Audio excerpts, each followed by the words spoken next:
Guna mengukur kompetensi kemahiran berbahasa Indonesia bagi guru-guru mata pelajaran bahasa Indonesia, maka pada hari Kamis 28 Juli 2016, Kantor Bahasa Kepulauan Bangka Belitung bekerja sama dengan Dinas Pendidikan Kota Pangkal Pinang menggelar sosialisasi dan uji kemahiran berbahasa Indonesia. Para peserta yang terdiri dari guru SD, SMP, SMA, dan SMK, serta juga diikuti oleh calon guru dari STKIP Muhammadiyah ini, diharapkan oleh Kepala Kantor Bahasa Indonesia Kepulauan Bangka Belitung dapat mengeluarkan kemampuan berbahasanya, serta meraih nilai yang maksimal. Kegiatan ini tentu saja dalam rangka untuk melihat bagaimana kompetensi kemahiran berbahasa Indonesia para guru kita.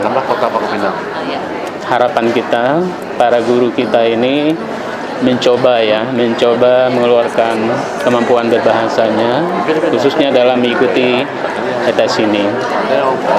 Mudah-mudahan mereka bisa mengikuti dengan baik, sehingga nilainya pun juga baik. Itu harapan kami.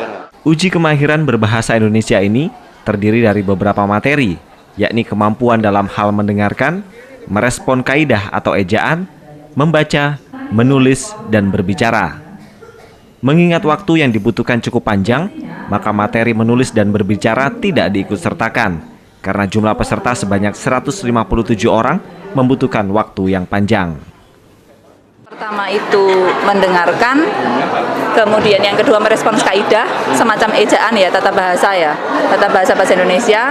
Kemudian yang ketiga itu membaca, yang keempat itu menulis, yang kelima berbicara. Tapi untuk hari ini yang diikuti peserta hanya sampai seksi ketiga, membaca. Ya, karena untuk menulis dan berbicara itu waktunya lebih lama. Untuk berbicara satu orang bisa 15 menit. Ini ada 157 orang, nanti tidak mungkin ya.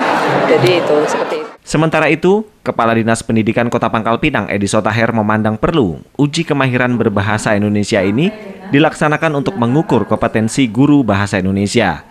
Menurutnya, terkadang nilai mata pelajaran bahasa Indonesia didapati lebih rendah dari mata pelajaran lainnya. Penyebabnya dikhawatirkan karena penyampaian bahasa guru kepada murid yang sulit dicerna, sehingga dengan kegiatan ini, guru dapat mengukur kemampuan berbahasa dan memperbaiki kompetensinya.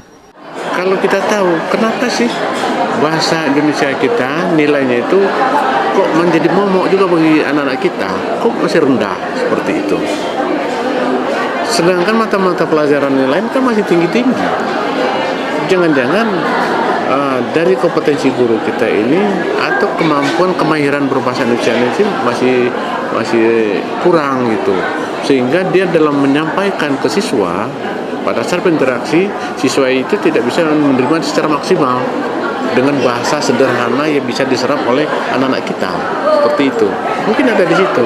Nah, dengan diadakan uji kemahiran bahasa Indonesia ini, minimal guru-guru kita itu menyadari, oh nilai kemahiran bahasa Indonesia saya segini, maka dia harus perbaiki. Lebih lanjut, Edi Sotaher berharap agar uji kemahiran berbahasa Indonesia ini dapat dilaksanakan secara berkelanjutan sebagai sarana para guru untuk mengukur kemampuan berbahasa Indonesia, dan ini sejalan dengan harapan salah satu peserta sosialisasi uji kemahiran berbahasa Indonesia. Terus dilanjutkan kegiatan yang seperti ini.